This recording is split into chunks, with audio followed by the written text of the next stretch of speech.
સુરતમાં અચાનક જ બદલાયેલા વાતાવરણને ફૂંકાયેલા મિની વાવાઝોડાએ શહેરભરમાં ભારે તારાજી સર્જી હતી।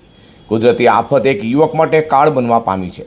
સુરત મહાનગરપાલિકાનું બોર્ડ પડવાને કારણે યુવાનનું કરુણ મોત નિપજવા પામ્યું છે। તો શહેરમાં અચાનક જ વાતાવરણમાં પલટો આવતા ફૂંકાયેલા તેજ પવન અને મિની વાવાઝોડાએ સુરતને બાનમાં લીધું હતું।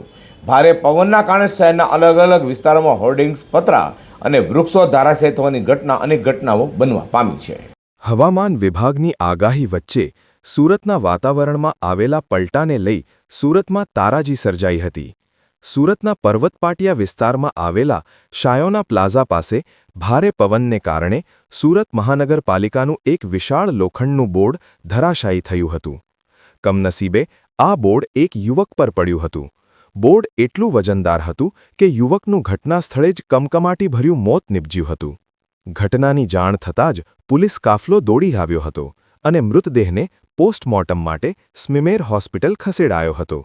તો પોલીસ તપાસમાં મૃતક મૂળ રાજકોટનો નિતિન જયંતિભાઈ વાજા હોવાનું અને કારગિલ ચોક ખાતે આવેલી ત્રિવેણી સંગમ સોસાયટીમાં પરિવાર સાથે રહેતા હતા।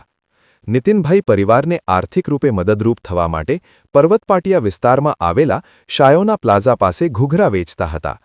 આજે સાંજના સમયે નિતિનભાઈ ટેબલ નાખીને ઘૂઘરા વેચી રહ્યા હતા ત્યારે ફૂંકાયેલા મિની વાવાઝોડામાં મહાનગરપાલિકાનું ભારે ભરખમ લોખંડનું બોર્ડ તેમના પર તૂટી પડ્યું હતું। ગંભીર ઈજાના કારણે ઘટના સ્થળે જ મોત નિપજ્યું હતું। માત્ર પર્વતપાટિયા જ નહીં પણ શહેરના અનેક વિસ્તારોમાં વાવાઝોડાએ નુકસાન પહોંચાડ્યું છે। નાનપુરા વિસ્તારમાં એક વિશાળ ઝાડ કાર પર પડ્યું હતું, જો કે સદનસીબે કોઈ જાનહાનિ થઈ ન હતી।